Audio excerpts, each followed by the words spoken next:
Italy's initial training squad for the Six Nations 2025 has been announced, folks. There are a few spots where the team is looking pretty strong. There's also a few spots where I feel like the team is looking a little bit thin. An injury or two could see a very disrupted lineup for Coach Gonzalo Quesada's side. But we will go through this initial squad, who has missed out, be it through injury, ban, or just non-selection, the guys who have made it, and the upcoming fixtures list for Italy in the Six Nations 2025. We feel like they are kind of expected to push on a little bit, having had a pretty good campaign in last year's Six Nations.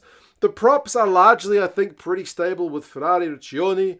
You got Rizzoli, you've got Zilocchi, and Fischetti. Rizzoli is the only debutant amongst that lot, and probably makes this list because Mirko Spagnuolo has been suspended for at least the first two rounds. If you tuned in to the Italian depth chart video we did just a few days ago, really, you would have seen that in 2024, Italy only used two loose head props the entire year, Fischetti and Spagnuolo. So they are without Spagnuolo for this, at least, start of the Six Nations. He will likely return, but it leaves loosehead prop looking a little bit light. So Fischetti will likely have to do the heavy lifting.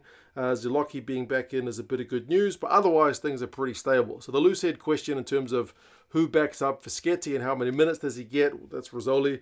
That's going to be one that we will see an answer to, at least in the first couple of rounds of the Six Nations, which, looking at the fixtures list, are possibly the kind of make or break rounds for this Italian side. Only the two hookers, Lucchesi and Nicotera. Again, if you saw the depth chart, you could have predicted that. Those are the guys who got the vast lion's share of the game time in 2024. They have got one non-playing squad guy named in the kind of wider training squad, basically the kind of invited athletes in terms of Di Bartolomeo. So he is kind of going to be that third hooker cover, I suppose, if there's anything happening to the first two guys, but it's pretty steady as she goes. The locks, Canone, Favretto, Lamb, and Ruzza. No real dramas there. Zambonin being injured is the only real big kind of miss. And then loosies is, you feel like, the area which is potentially the strongest one, not just of the Italians, but many squads around the world. But they got some bloody good loosies. You've got Lorenzo Canone there. Izikor is there. Lamaro, the captain, kind of tackle machine captain, continues to lead the way. You've got Sebastian, and people have told me he has a second surname, which I didn't realize. I can't say his regular surname because YouTube flags it as a swear, but they're Oleggio, the kind of usual number 6, Sebastian N, for that kind of real brutal grunt player on the blind side. Ross Vincent, and then Manuel Zuliani, who is something of a kind of turnover king. If you've seen his international or even the URC stats, he is very, very good at pilfering opposition ball. So the forward pack, it's a bit light, and they've only got two hookers. They are without Zambonin, and they've got a little bit of depth to be tested at loose head. That's my summary of the Italian forwards. They are missing a couple of their bigger name backs, I suppose, or usual kind of candidates. Lewis Liner, whose name I've written on the board, is not available because he's just had surgery recently on an injury, so he's going to miss the entire competition. So that sees the backline shuffle around a little bit. And then Fusco, if we get into the number 9s, Alessandro Fusco is another guy who unfortunately recently got red carded for his club, so will miss at least the start of the Six Nations. The 9s they've got is Alessandro Garbisi, they've got Pedrello, and they've got Vanni. So it is something of a revolving door, that number 9 jersey for Italy. They haven't got a locked on number 9. They kind of play it game by game. Whereas number 10 last year was just the Paolo Garbisi show. He basically took all the game time at number 9. Leonardo Marin was living off absolute scraps.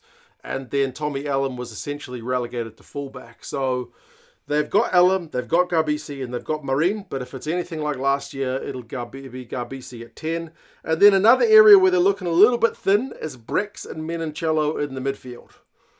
Those guys were the leading duo in world rugby, at least at the tier 1 level, in terms of dominating that kind of midfield partnership. It was something of like a Ma'anonu Conrad Smith, to put it into a New Zealand context, for those two guys, and that they just played so much game time together. They play their game Both together at Benetton, so it's that same thing as Noru and Smith. They play together at club, they play together at country. They got that kind of telepathic relationship going on. They're a very bloody good midfield duo, but there's no other specialist midfielders in the squad. I mean, Paulo Gabisi can play 12, Murray can play 12, Allen can play 12. You've got lots of utility guys who can fill in a pinch, but there's no other guys named as kind of specialist midfielders. So it's essentially all the eggs in the Menoncello and Breck's basket. And then outside backs, Capuozzo, Gallagher, JC, Ioane, and Trula. Remembering, as I said, there's no liner because he's out, having recently had surgery. So JC's return is good. He's had, I think, 4 tries in the URC this year, and it's been setting the world alight for Zebre, whose representation in the squad is a little bit light. They don't have a heck of a lot of players in there, but he has been kind of getting clean breaks for days in a side which has not been winning that many games. So he is a bit of that kind of excitement machine. Capuozzo, if you didn't see it, played halfback from the bench for Toulouse the other day, so he could potentially fill in at number 9 if Coach Quesada wants to do something creative with the bench. Go for maybe a 6-2 with Capuozzo covering outside back and number 9. That is a potential option. He box kicked really well. But Monty Ioane is that kind of X-factor left winger, will likely be one of his first choices, and then it's arranging the rest of the back line to kind of match. The other guys they have got is the kind of squad players, the youngsters, the likes of Bertocchini in the midfield, who has had 1 cap as of 2024. Canali, the lock, who also was on the bench for 1 game of the Six Nations last year, but didn't get off the bench. He is also there. And then Mohamed Hassa, who is a prop, who I believe can prop both sides of the scrum, usually tight head, but he is also there if they need another prop alongside De Bartomelo, as I mentioned, the hooker. So 4 kind of youngster guys included in the fringe of the squad, and then also they've named Paulo Odogwu as one of the other guys who is unavailable for injury, even though he didn't feature at all for Italy in 2024. So that is the squad, as I mentioned. It's light, it's quick, it's young, and they've got some expectations on them this year. Fixtures-wise, away to Scotland. Scotland are being considered something of a dark horse, potentially, to put a cat among the pigeons. Not the first time we've talked about Scotland as a kind of what-if case in the Six Nations, but they've got them away. Murrayfield will be tough. Home game against Wales, you would feel like, if they are going to push on, is a must-win. Home to France, who they drew with in last year's Six Nations, away.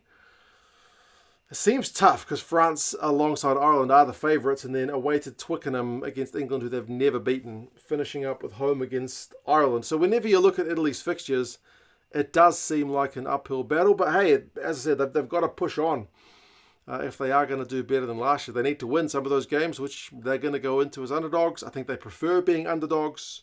We will see how they go. You guys let us know your thoughts. Do you reckon the Italians can push on?